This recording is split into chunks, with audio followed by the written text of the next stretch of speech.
सब जग निर्धन है, सब जग दुखी है, लेकिन धनवान वही है जिसके पास राम जी के नाम का धन है।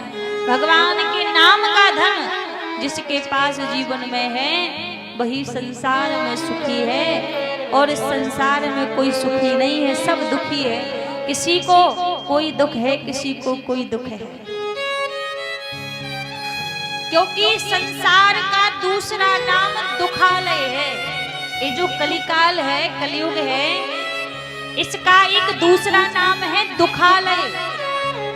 आप यदि विद्यालय में जाओगे तो आपको विद्या मिलेगी, आप यदि मंदिरालय में जाओगे तो आपको मंदिरा मिलेगी, आप किसी व्यापारी व्यक्ति के घर जाओगे तो वहां व्यापार की सामग्री मिलेगी।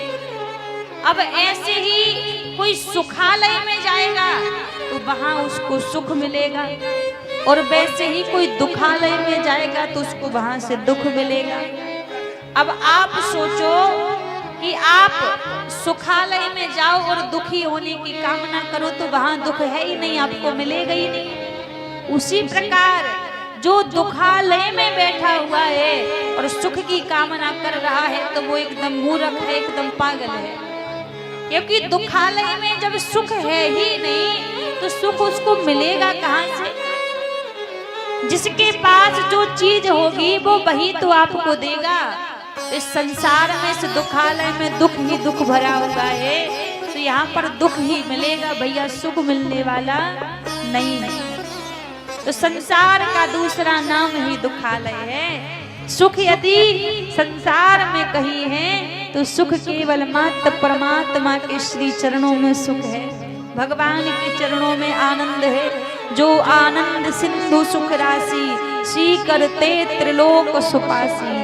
आनंद केवल मात्र भगवान के श्री चरणों में है, और संसार में दुख ही दुख भरा हुआ है। तो जो परमात्मा के चरणों में आ गया उसको आनंद मिल गया, उसको सुख मिल गया। और जो परमात्मा के चरणों से विगत है, दूर रह रहा है, वो लाख प्रयास कर ले पर सुखी नहीं हो सकता, सुख नहीं मिलेगा उसको।